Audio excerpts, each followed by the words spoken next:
So they coming up with a new prison that allows inmates to serve years of their sentence in just a matter of minutes. So the criminals is going to have a choice to spend tens of years behind bars, or they can make the choice to get the artificial memory implanted into their brain. So this process is called Cognify. And the intent of it is to treat the criminal like a patient. They're going to try to change the person's brain chemistry. After this process, when they re-enter society, they will be new and reformed, and they won't even be capable of committing any other crime. The chip can make the patient feel empathetic. Depending on the severity of the crime, the chip can also make you feel the emotional and physical pain of the victim and the family members. You can feel what they felt. So the process only takes about 7 minutes. But to the patient, it seemed like it had been years. Last year, the U.S. government spent $8.7 billion taxpayers' dollars on the prison. They say with this new prison, they can save money for health care, education. Also, they feel that it will be so many reformed people that doesn't commit crimes. Y'all leave in the comments and tell me what y'all think about this. Do y'all think this is actually going to work? Or do y'all think that they're creating something that they don't even know that they're creating? Y'all leave in the comments and tell me what y'all think. Allah Yahweh Bashim Yasharahla Bashim Hakadash the Bahas Apostle Elsewhere Millstone Peace I teach and hope for elect Shalom. And as you can see from what the so-called black woman was saying in that video, she was mentioning about how there's a new item that's going to pretty much go as far as allowing inmates to have it to where they could serve a prison sentence that's meant for, you know, decades or so, or maybe a couple of years. They could serve it in just a matter of minutes. And you gotta ask yourself, like, you know, when they say you do the crime, you pay the time, how in the fucking hell you're gonna go as far as expediting a prisoner's sentence when they're supposed to really initially serve the actual sentence, and of course today's time and things of that nature, actually living it out? You know what I mean? Because, you know, that's the thing about Esau with his double tongue, because it's like he says one thing, but then it's like he says another, you know? And that goes to show you that this is a serpent we're talking about. You know what I'm saying? Because it's like you have inmates that are in prison. I mean, yeah, usually initially for them to reduce their actual years in prison, they will have to go as far as doing you know, being on good behavior, you know, helping out the officers and things of that nature, you know, to reduce their prison sentence, you know. And now it's like their actual sentence could be reduced by, you know, an extreme amount of you know, time, because it's like you have it to where they said you could serve a prison sentence that's meant for decades. Let's say you committed manslaughter, right? And you did, like, you have to do like 25 years to life, you know. Now you could serve that 25 years in just a matter of minutes. But it's just that now your whole brain chemistry, the way you think, is going to pretty much be altered now, right? And with that being said, you know, you already having the, you know, that CHIP in you, right? And more than likely they're gonna put it in the brain, of course, since they trying to change your whole brain chemistry and shit. It's like now you have no type of will of your own. You know what I mean? At the same time, it's like you ain't gonna speak against the government. You ain't going to revolt against like whatever the government has, whatever draconian measures they're trying to push upon the people. You basically gonna be down with everything. You're just gonna fall down for every BS that the government's gonna push on you, showing you that you're just gonna be a controlled slave, and you're just gonna be okay with it. And And this is what Esau wants to do to everybody in this world. That's why he wants everybody to take the MOTB, because that way, you know, he has everyone to pretty much submit unto his, you know, order. You know, he has nobody to worry about fighting against his draconian measures. And ultimately, we already know that this is how Esau wants, you know, for mainly our people to lose their, you know, their connection with the Heavenly Father, because ultimately he wants that birthright back. So this is his way of trying to achieve that birthright that he believes belongs to him, which it was already prophesied that Jacob will get the birthright anyway. And you know, the crazy thing is, it's like Esau's going through this carnal attempt to try and make our people, you know, get the MOTB. And you know, even if we were to be all, you know, microchip, it doesn't matter, because the Lord already said he's still going to choose Israel regardless. And it's already prophesied that he has a 1/3 portion of his own people that are not going to be down with the system, that are not going to take that MOTB. So it says in Revelation chapter 13 verse let me see, 16, you know, this is, you know, the main go-to, of course, when it's coming to technology like this. It says, and he causeth all, both small and great, rich and poor, free and bond, to receive a mark in their right hand or in their foreheads, and that no man might buy or sell save he that hath the mark, or the name of the beast, or the number of his name. Here is wisdom. Let him that have the understanding count the number of the beast, for it is the number of a man, and his number is 666. Right. And pretty much, you know, this is, of course, going into, you know, the free and bond. And of course, what Esau is doing is he's a serpent, as it already is. So he's going to, of course, work with those that are vulnerable, those that are going to be more susceptible to taking that MOTB. Scriptures say that how Esau is more subtle than any beast of the field, you know. That's how the serpent is. And that's what it says in Genesis chapter 3 verse 1. You know, it says, now the serpent was more subtle than any beast of the field which the Lord Yahweh have made. Yeah. And that's pretty much what I'm going to take out of that. You know, because Esau is a man that where he is going to go as far as working his way to the top. So let's say he brings people from different countries to come over here like migrants. In order for them to become a citizen, they have to get MOTB, right? Now he wants to work with prisoners to reduce their sentences, seeing who's gonna fall for the bullshit, right? He's gonna have it to where they're gonna take the MOTB as well, right?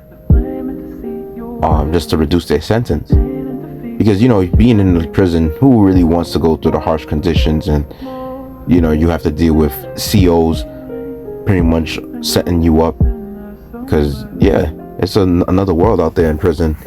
And it's pretty much, a lot of times, it's going to be, you know, a grimy world in there, because you're going to have it to where the COs and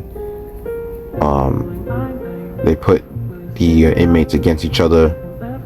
You know, the officers that's there, sometimes they give the inmates weapons or drugs. Sometimes, you know, they pretty much, like, you know, they got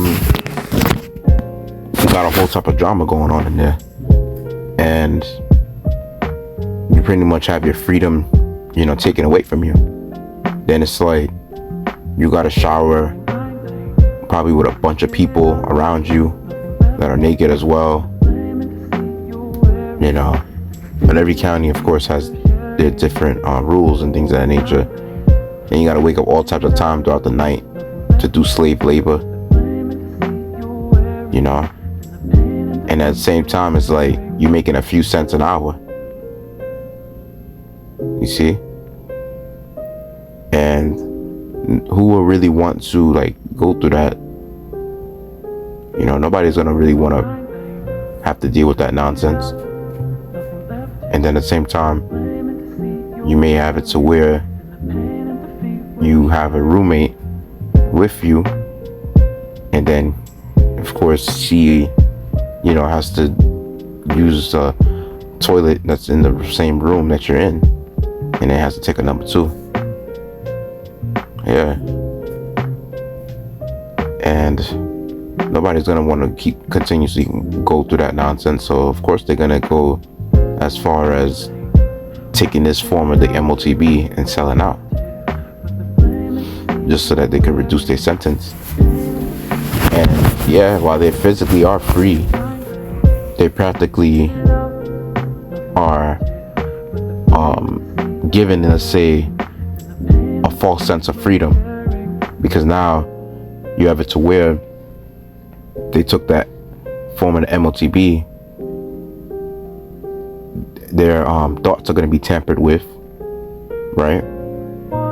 Now they may even have to be part of, let's say, the society, to where if they're in a 15-minute city, they can't escape that city, because now there's the technology that keeps them somewhat linked into the city or so. You know what I mean? It could be shit like that, you know. So whatever the government pushes out there, they're gonna have to comply, and they can't live off grid.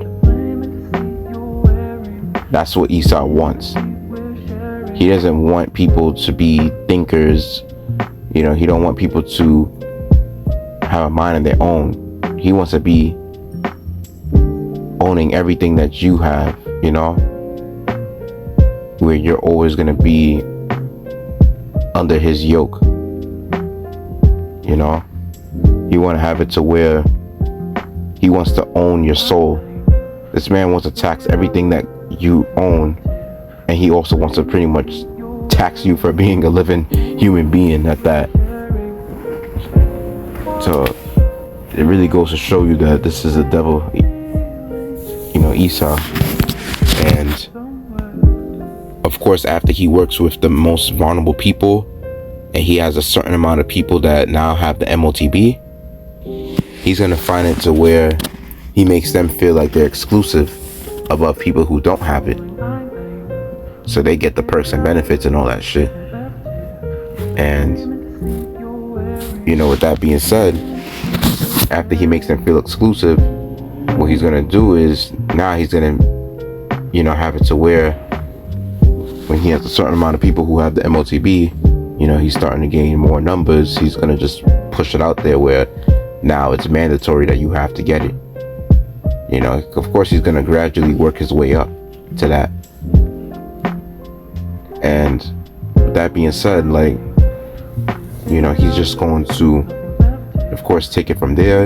And whoever doesn't have it, you know, so you're just going to have to be pretty much not, you know, cooperating with the society anymore.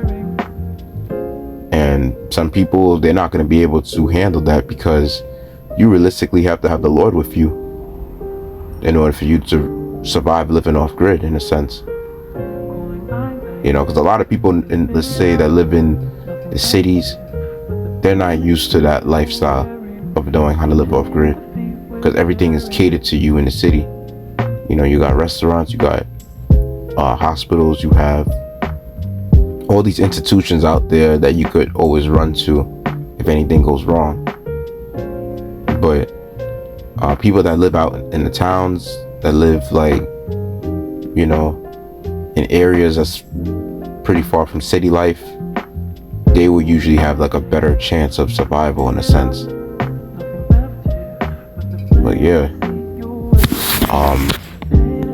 and even then, still, it's like you still need the Lord with you regardless, because there's going to be so much shit happening in that time period in Jacob's trouble that you know,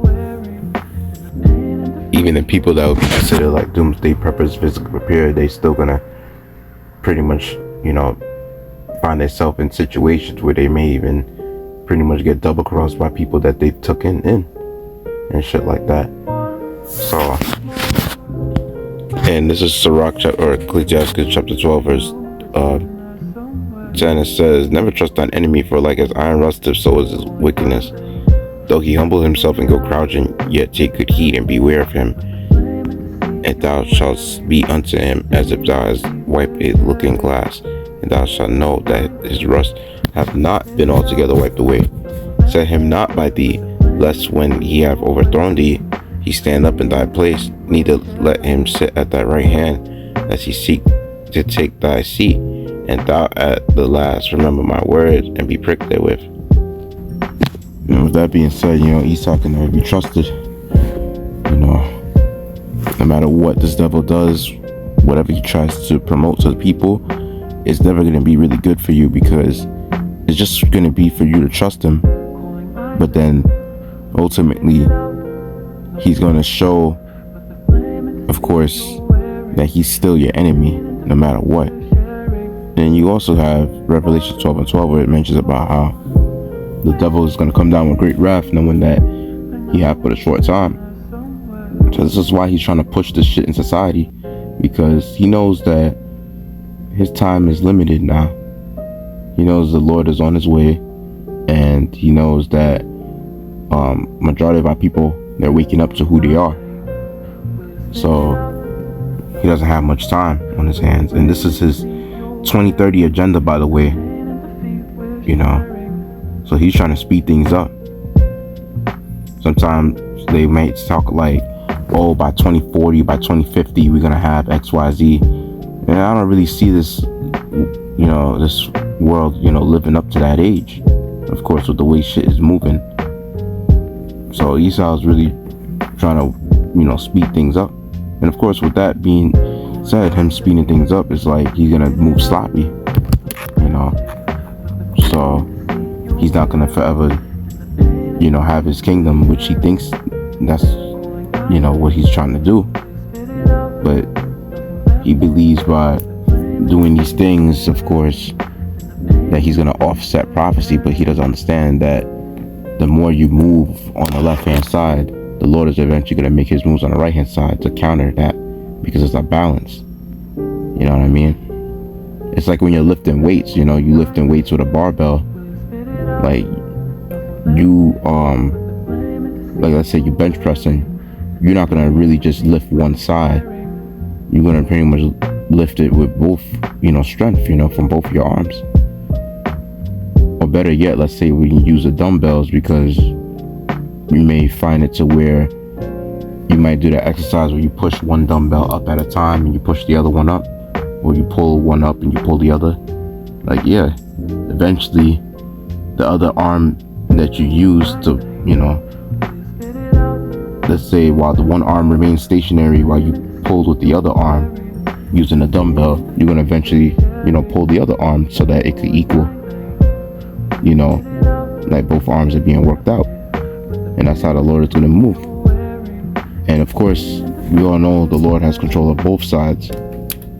And, you know, when it's coming to the right hand side, it's going to overcome.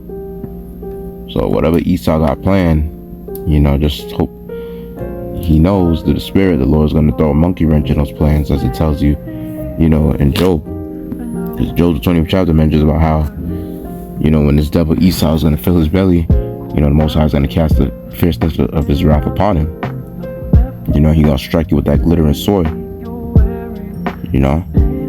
So, even though this may seem like one of his plans that he has against people, you know, to look like it's for the people, but realistically it's going to be against their favor, and they're going to realize that very soon, because when them side effects start to hit, that's when people going to understand that it was too late, that they should have never trusted Esau. But hey, scriptures say that that how the deceived and deceiver are his. So they all belong to the Lord, regardless. So, let's edify. Let's give all glory, praise, and honor to Adonai, Yahweh, Bashem, Shalom, Yahweh, Shalom, Bashem, Kakadash, the honors of the apostle, Elsewhere, Millstone, peace, I teach, hopeful elect, Shalom.